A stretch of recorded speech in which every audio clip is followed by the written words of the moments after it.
Trigger warning. We understand that topics about coming out can be triggering for our LGBTQIA community. For resources both here in the US and in the Philippines, check the links in the episode description.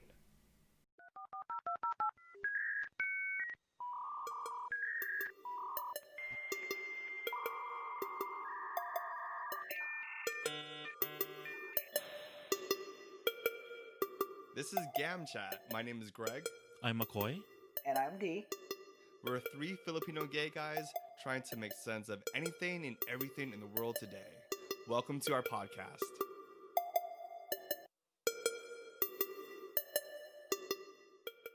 So how are you guys doing? D? Good. Still at home. We're not allowed to go out yet, right? Unlike Florida or any other states. Has anything changed?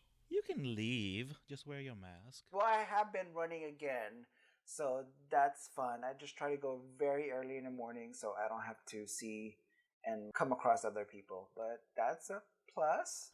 Yeah, at least you're exercising. I mean, my only exercise is going to the fridge, getting more food. Well, that's not shocking information. Thank you. Well, McCoy. how about you, Greg? How are you doing? You know, I think I'm hanging in there. I think I'm doing a lot better than a lot of other people in the sense that I'm getting more phone calls from friends and text messages from friends saying that they're just struggling right now.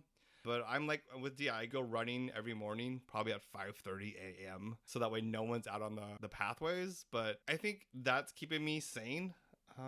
But I think right now California continues to spike, and that stresses me out. So I'm hanging in there. How about you, McCoy?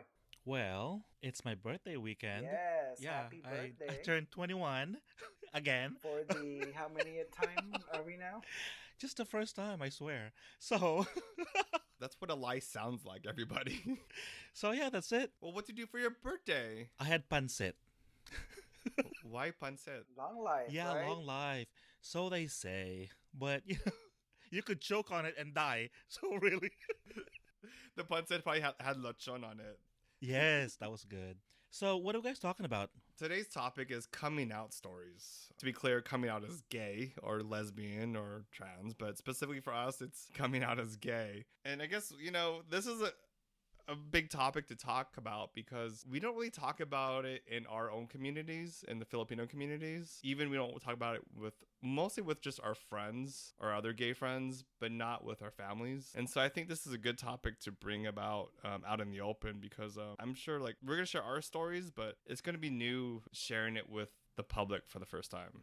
Why do you guys think this is important to what do you guys think about why it's important to share this topic? It's always nice to hear how everyone handled their coming out. I mean, from my experience, it wasn't that heavy. I didn't struggle with it family wise. And I know others have had it harder than we did, but it's always good to put out different scenarios out there so at least everyone can handle it differently when it comes to their own experiences or if they ever get to that point that they are willing to come out. But I think for me, coming out was mainly for to myself.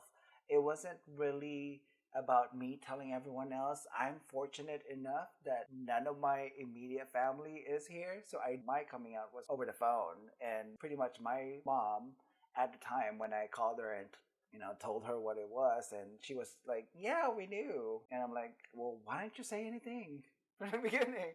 My life could have been easier. But again, that was the easy part for me. And what I really considered coming out was to myself. I came out when I was 21 already. I knew the feelings that I had, attraction towards other men. It's always been the back of my head since I was a child. But I think since I grew up in the Philippines, I had this almost negative look on how or what it was to be gay. Actually, that thought has been a little bit more clarified in my head, that it's not more of a judgment. I've learned that, being gay, there's different scenarios to it and there's no format or like structure that you need to follow.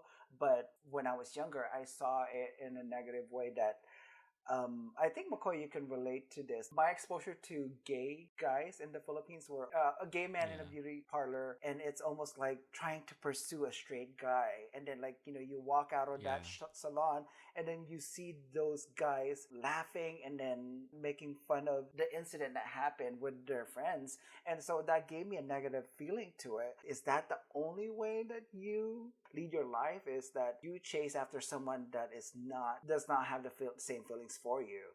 And then when I got here, I mean, like from our last episode, I was really surprised. Like, wait, people my age attracted to, like they don't, like not extreme, not closeted. It was like a happy medium. So that's what it took for me to be comfortable with myself. And again, now I understand that there are relationships like that where it exists. It could be one way, and it doesn't mean it's wrong. It doesn't mean it's right. But I've come to accept that that scenario exists, and my scenario can exist as well in the same plane. So I mean, that's my coming out was like really just for me and not for anyone else. Wait, were you okay when how did you feel when you came out over the phone? Was it to your family? Nothing really. It was just more like an announcement to me. Again, it was over the phone, so it was like quick. I knew I could always hang up and then end the conversation there. I didn't have that fear that it will change my relationship with them, because I think this will be a deeper topic, but I have a different relationship with my family. So it wasn't a threat to me in any other way. It was really, the pressure was more on myself accepting who I was or who I am. Well, what made you have even the conversation? I think we've talked about this a while back. It was that, coming out is not necessarily just for yourself or the person that's coming out. Sometimes the family is obligated to deal with it as well. Parents have to come out to their coworkers, to their titas, or like friends, like your titos and titas, they would have to come out as well. But I had that luxury of not having to do that with, when it came to my mom and dad. Was that too heavy, or is that a good direction that I took it? I don't think it was too heavy, and in the sense of like I think what I'm a little bit quiet about, because my coming out story is a lot different, and it kind of gives me back the trauma of coming out. Yes, it's funny, Greg. You said that because like when we started, I was like deer in the headlight. I was like, oh shit, like I'm about to talk about this and it's gonna be public. Yeah, Now I'm just realizing now how traumatizing it is for me as a kid, and oh my god, it's interesting because it's like we're talking about this subject, and you get flashbacks of how traumatic it is, or traumatic it was, yeah. and how traumatic I it swear, is so I got for other quiet. kids. I'm just like, I did too. I was just like, oh, like it's almost like doing this is like being vulnerable. It's pretty scary. I think that it's important that we share what it was like for each of us, because it's different, and there's so many different ranges of coming out. And like there's that movie version, but we don't see the version of what it's like to be like Filipino or Asian American coming out, right? In the Philippines or even in the US, we don't really talk about that. At least for me, culturally, it was the the similar story of don't ask, don't tell. Like you were talking with D, like people knew about you, but they didn't say. I mean, they didn't announce it, or but they knew about it. I think for me coming out, because I'm Filipino American, I was born here. It was traumatic, and coming out in the Filipino community, the Phil-Am community, it's traumatic. But at least for me, because was that I went to an all boys school. I was in a dance crew back then. Wait, Shocking as wait, it McCoy, is. my eye rolled back far. Did you see that? Okay. yes. Hey, don't hate, all right? Don't hate. So the interesting part about is the coming out in the Filipino community in the US back in like the 90s was terrifying, because culturally everybody would talk. At least for me, everybody would talk behind my back. I would go to these house parties and people would talk about me right when I entered the door. And for the people who are straight, it was like something they felt like they were empowered because they knew information about me.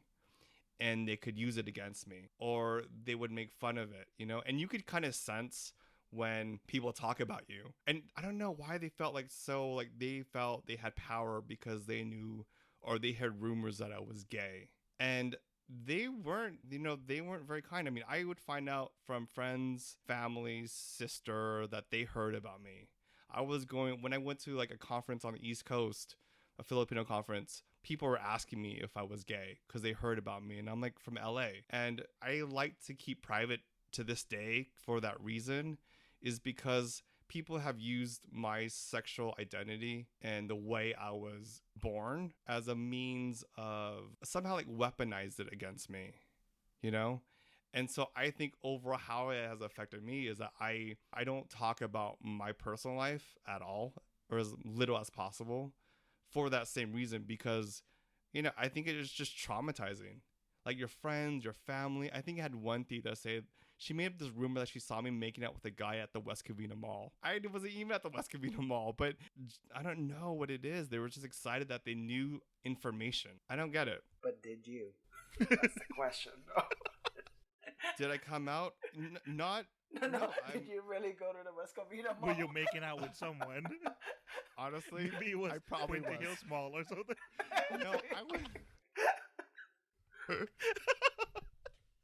Actually, you know So what? where's the lie, Greg? West Where's the Covina. lie? I was not making out at West Covina. It was another mall. But Fox Hills?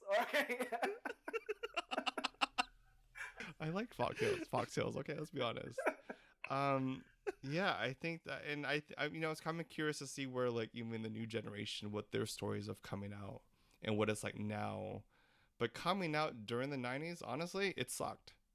It really, really sucked. Yes. It wasn't fun, and that's why I got so irritated by like, even from like straight people, like, oh, I knew you were gay, da da da, and it's like, I'm gonna want to say, F you, like, this is my life, you know, like, and especially when people try to out you when you're not even out to yourself yet, like when you're just trying to discover who you are. And even like growing up, even as a kid, I would hear the words like bakla, and that would freak me out because somehow, even as a kid, people would maybe say things as a joke, but I don't know, it felt like you didn't know that it was wrong to be you until somebody gave you that look or said that word to you. So I think it was really traumatic coming out. Well, for me, it's let's go back. Like D, I spent part of my childhood in the Philippines. I've heard people imply that I chose to be gay, but they don't understand how confusing it was for me. My very first like year in school, when I first started school, I was so confused because I know I was supposed to like girls, but why do I like boys? It was so confusing. And then no, society tells me in the Philippines, oh, that's wrong and you can't be like that. So as a young kid, maybe like 5 or 6 or maybe even younger, I already knew that quote unquote something was wrong with me. And I couldn't tell anyone. And it was so confusing. Do you remember that moment of realizing that you had to hide it? Oh, almost right away. Almost right away. Because, I had friends in the neighborhood, but once you start going to school, you meet kids that you have never met before. And I was thinking, oh, he's kind of cute. But wait, I shouldn't think that. That's wrong. So Well, who said that? society tells you it's wrong. I just knew this as a kid because they make fun of like the gay guys that are very flamboyant. Yeah. And they're like, oh, you shouldn't be like that. Or because as a kid, my family knew because of the way I moved.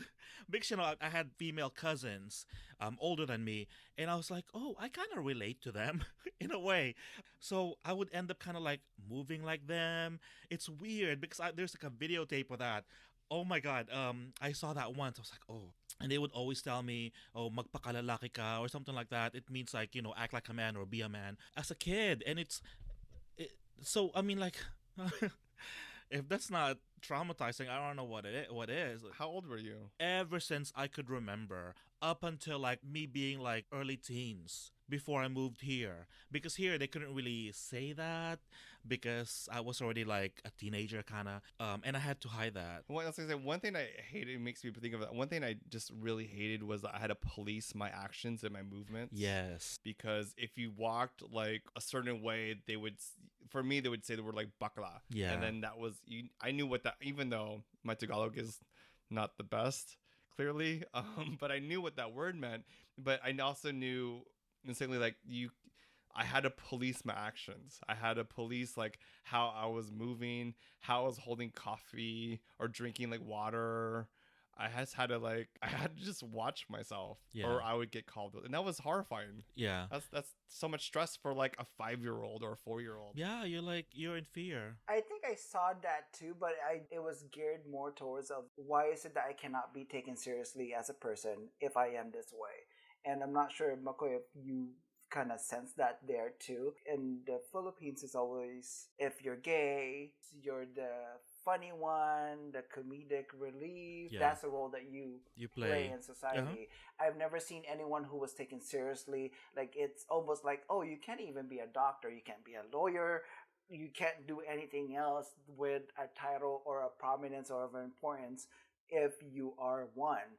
And well, obviously now that's changed. Yeah. As an adult, I do recognize that now, and I see that in social media. Even like if I walk into my in-laws, they're watching Filipino channel. It's everywhere. But as a child, I think that's something that needed to be shown and needed to be seen by me to really kind of not have this struggle or have this trauma that I'm holding on. Again, it was easy for me, but again, my trauma is more of like self acceptance and like worth. That's where I place it, and that's what I'm trying to fix even until now. I think if that was around, it would have been easier. Actually, I wanted to hear, did you have an actual coming out process like with the family? Was it like a coming out of the closet with your hands held up high, or what was your experience? Well, okay. As for me, I remember when I was about maybe 19 or 20,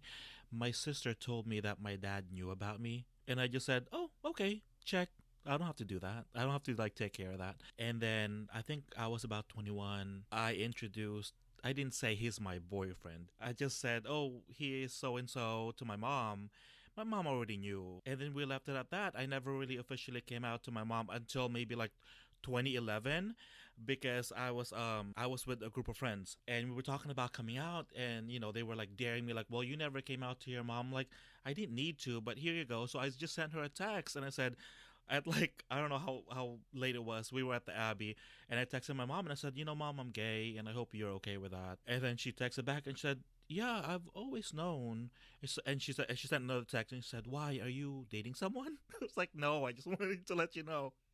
So, that was it. But I didn't really have to with my mom, but, I just made it official, I guess. But yeah. But I make it sound so like simple, but it's like a lot more, there's a lot more like emotions behind that. McCoy, your story reminds me like back in the day, my dance crew days.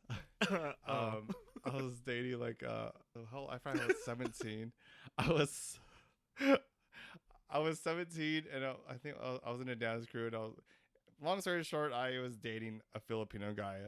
I had a Filipino boyfriend, and my dad, obviously rumors were going around because he was flamboyant, and so they knew like something was up. I remember my dad pulled me aside and did ask me like straight up, but he put it in such a way of, "Are you gay?" Or like one of those like he's something like how one of those like perverts almost. And I remember I lied. I did not tell him the truth because the way you even position to ask your own child that in that manner, of course I'm gonna lie. Like, I'm not gonna be truthful to you. And if I didn't feel like, so I'm 17. Was it very confrontational, Greg? Yeah, it was confrontational. I mean, he pulled me aside and then in a room where it's just me and him, sat me down. My dad never does that, and asked me that because I was questions, and I lied about it. Because, if you don't feel safe, then honestly, sometimes you just have to watch for yourself. I don't think he was going to physically hurt me, but it does scare you when your only means of support at that time are your parents, and they question you in this kind of, I would say, in this way. It definitely wasn't a safe space, to be honest. Greg, you just triggered a memory for me, like right now, just now. Now, Really? yes, I'm not even joking. For that, before me coming out to my mom officially, I don't know how old I was. I must have been like 18 or 19. I think she called me and she asked me straight out, like, "Are you gay?" Because I'm hearing these things about you, this and that. Because at that time, I wasn't out to my family officially. I wasn't even out to my straight friends. I wasn't even really out to myself. My automatic answer was like, "Of course I'm not." And then I was like, "Shit, I can't go back." Now I kind of have to like go through this with this lie because I already said it, and that's like my defense mechanism because I'm so scared. Because some people don't understand. Well, now it's maybe easier, but back then it's like there's a lot of fear because yeah, it was just so scary. It just made me think too. Like when I was in the Philippines interviewing people in LGBTQ community in the Philippines, one interviewees I was speaking with, she confided in me that a lot of LGBTQ Filipinos in the Philippines would get beaten up by their own family members more so than strangers, and they were more in harm's way from their own family. And I think that kind of culture continues to Filipino American families here in the States to a certain degree. That fear of parents or the fear of the dad being physically abusing you, I think, Greg, we discussed this a while back. Actually, when we were doing the Malaya project, and I hate that word. It's hiya, shame. That's what held me back. It was that what's everyone else gonna see? What else? What do they have to say now? If it gets out, they're gonna have some comment about it. And I think that's one thing I'm fixing with myself is really who gives a fuck about what other people think about me. Like I'm getting to that point where like yes it will still hit me sometimes, but I have to remind myself it's like that shame, I cannot hold on to that shame because there's nothing shameful what I'm doing that held us back, maybe that held you guys back too. With your parents is like what are the people going to say about us, our family, when they hear this? And that hiya is such a damaging like to our culture. I don't know if this is just a Filipino thing. I know that exists here as well for non POCs, but I with us it's just more. What's your tita gonna say? What oh my what because everyone in our community is an extended family that we have to almost hold them into such a or hold ourselves in such a standard that it's perfect no matter what we made it and it cannot be like tarnished in any other way. Well, going back to the AOL, the chat rooms and all that. It was funny because I had two screen names. I had my gay one and then I had my straight one. Of course, the straight one was rarely used, almost never. But in those chat rooms, I felt safe. I had a community, I had support in a way. So I kind of pulled from that and I started accepting myself. It was like a process, starting myself, coming out to myself first. It wasn't instant. It was really a process. So finally came out to some of my friends. I had to pick and choose. But I remember when I would hang out with my straight friends and they're like, "Oh, who are you chatting with?" I had to be conscious on what name I give. I can't give them a guy's name because I wasn't out. It took me a while to accept myself because I there was a point where I would meet up with people from the chat rooms and, be friendly. Discuss politics. Yes, discuss politics and be friendly. And after that's done, and because I wasn't really accepting of myself, I had like self loathing pretty much all my teen years. I would, I'd shower and I'm like, oh my God, I felt so filthy. Sorry, I don't mean to make fun of you, but is it like the crying game, like in a No, ball in a I corner was of a never on a shower ball, but crying? I was standing. I'm like, oh my God, I feel so filthy. And then I feel like I have to pray to ask for forgiveness. Um, so after all that, I finally accepted who I am and started coming out to like my friends. And I think my friends and maybe some of my family kind of started seeing like a confidence in me because I had friends to like back me up. Um, and lucky me, like my family was for the most part tolerant. They weren't violent towards me. It wasn't like a heavy environment where I felt unsafe. So I'm lucky because I knew people who weren't in that situation. But yeah, it took me a while. It was like a process. It's always a process. It's like I think for me, I just realized too, is like I didn't really have like a coming out moment. I have moments, like tons of moments of people like outing me to my behind my back moments. Wait. Well, Greg, you have a way to do it now. You want to take the moment? The good part. I just want to tell everyone listening that I'm gay and I'm proud. I'm gay and proud. Damn it, Bakla and proud. But actually, what I just remembered, I think why I wasn't really scared also to tell everyone else in my family is because I had aunts and uncles that were like clearly you're gay. It's just we didn't put the title in there.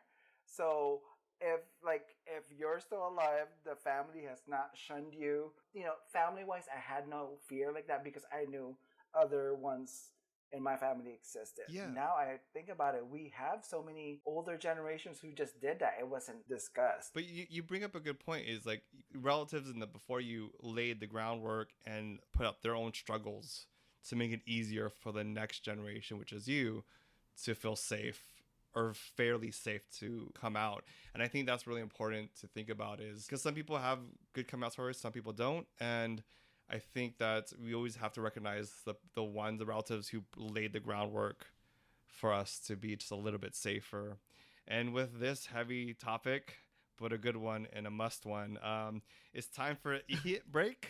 And ihit means pee. That's not the word of the day, by the way, but I've been told. So let's take an ihit break.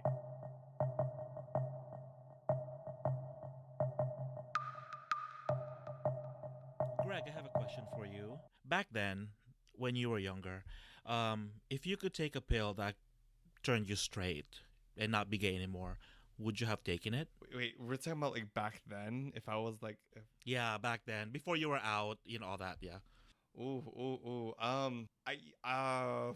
Okay. If I would take it back then, a pill that would make like if this was like the Matrix, like the movie, um, blue pill or red pill. I would like to think no, I wouldn't, because I think, okay, this sounds so corny and cheesy, but I think I really wanted a Filipino like gay boyfriend back then. So I don't think I would, even though it really sucked. But I don't think I would. Well, Would you? if you asked me back then before I was out, I would have said yes, because I had a lot of fear and shame. And, I wanted to be quote unquote normal so my life would be a lot easier. But once I finally accepted who I was, my answer changed, because now I'm proud and my life is so much richer. I was so happy when I came out, and when I accepted who I was so happy. So yeah, I maybe back then my answer would have been yes, but knowing what I know, even a few years after that, I no, never. And how about you, D? I think if another pill existed where you could just kind of like speed up the process, I would like hurry up, 5 of them. Come on, because it's like it was I love where I'm at right now, and all the shit I went through. I downplay it that it was an easy one, but the walking with a motto, not even holding hands, but then like getting slurs yelled at you. Wish I could say I could skip it, but I needed to hear that, so it empowered me to do some things and be active in the communities. And to be clear, Amato is your husband, right? Not some animation character. He is a person named Amado. So that's who my husband is. Amado. Make it clear that when he walks down the street with a model, it's actually a motto. But then I'll have my camera in my hand taking pictures, so that would make sense. And, you bring up another thing. It's like, looking back now, like it would have really sucked to have taken a pill to make me straight. Knowing what I know now, gosh, I wouldn't want to be straight. Sorry, straight listeners. I would prefer to be gay because it's fun. And I also feel like we were making our own rules and our own paths that are not heteronormative. We are doing it on our own, and I think that's fun and exciting. So I would not want it any other way. Like Wait, that you was a said. big word. Say that again. Big word. No. D E E E. Hey, no body shaming. That's wrong. So, Greg, if you had an advice for your younger self, what would it be? Ooh, my advice. Damn. I think about what advice would I give my younger self. Well, gosh, I don't. That's a tough Okay. one. It's a tough one because it's like, um, I don't know what advice I would give myself. Okay. I need to think about it. D, what you? I think it's the same thing with the pill. Just let go of any shame, not worry about what everyone else has to say about it. Now I really do keep that mentality of like, well, you're not paying my bills. You're not writing checks to whoever I pay monthly bills to. So what you say doesn't really affect me. I know that's so general to say, like that can affect your work sometimes, the way you live, but I found that if I apply that, it's less self-harming, that I can walk around every day and not have to worry about what everyone else thinks about me. And I just wish I gave myself that freedom to walk around and not hold that much weight on my shoulders. I suppressed myself and I wish I didn't do that. I wish I was more comfortable enough if I could just tap myself in the shoulders, go all out, cross your fucking legs when you're sitting down on that couch, and that picture will exist, and don't be ashamed of it. Fine, do that. Okay, so you made me think too, because I was thinking, what would I tell myself to get me through those really tough moments from back in the day when everyone's talking crap and everyone's trying to shame you or make fun of you? I would say two things. Fuck them. Like, fuck them. Literally, or Well, he said he didn't get any play, so Like, screw the. I would be like, fuck them and them talking shit behind your back and telling you like who you should be or not be, to be like stronger, and it will all work out in the end if you just trust yourself. And along with D, like this idea of shame, like do not be afraid to be yourself and fuck the rest. literally. And then you go to AOL and just like GAM Chat. Or figurative speaking, you hoe. First of all, your screen name from AOL days was "fuck you." Okay, See, that was foreshadowing. It was you were literally telling people. yes, it to was fuck foreshadowing. It was myself saying like "fuck you" to everyone else. That was it. How about you, McCoy? Like, what advice you could give your younger self? okay. It's easy to give advice now, but if back then, if someone came to me, like my old me, I'd be like, shut the fuck up, you don't know what I'm going through.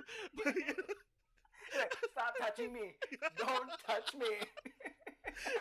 But in all honesty, I think just accept yourself and try to be happy. That's what got in my way, just accepting myself.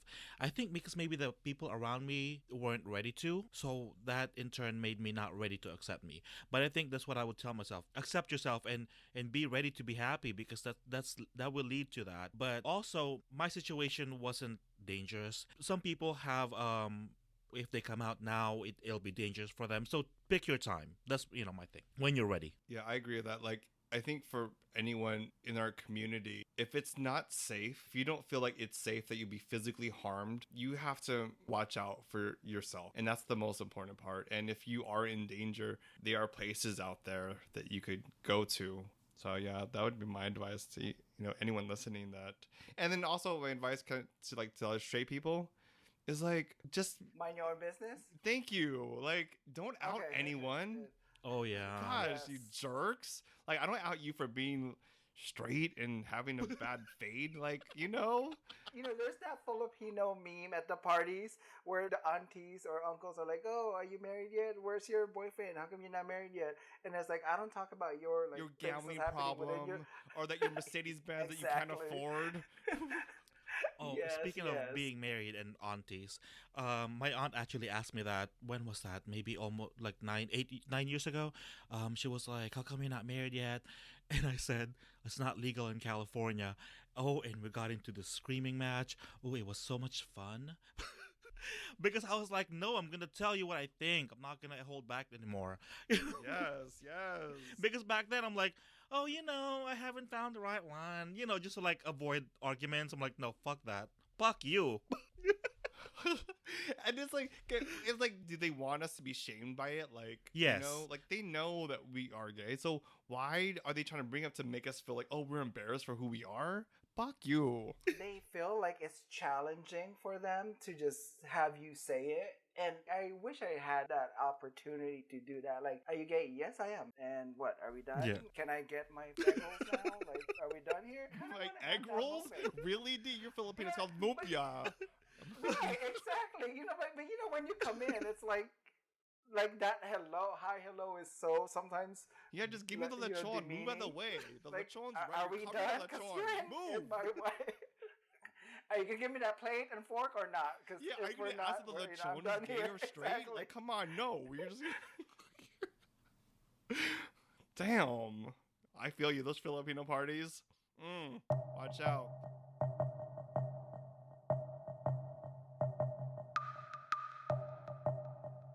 So speaking of Filipino parties, our Filipino word of the day is katotohanan. It means The it tea. means truth. Can you say that, Greg? Katotohanan? Yes. Yes, I can. Katotohanan. Is that right? Yes. Katotohanan. Close enough. Yeah, Well, I'll just nod my head. Yes, Yeah. it's close enough. Well, okay, give us it in a sentence. Maybe you could say it in a Okay. Oh, really? So I should give you the sentence in Tagalog, and then you try to say it. Should I do that? Uh-oh. No, I'm not gonna do that to you. So use it in a sentence. Okay. My katotohanan is that I'm a proud gay man. My katohanan Kato- is that I'm a proud gay man. Is that correct? You missed like yeah, two you letters, missed two letters. What did I miss, guys? What did I miss? Please educate me on this. Katotohanan. There's two tuto or toto. Katotohanan. Toto. Katoto. Toto Hanan. Oh my. Well, it's Tagalog, Greg. It's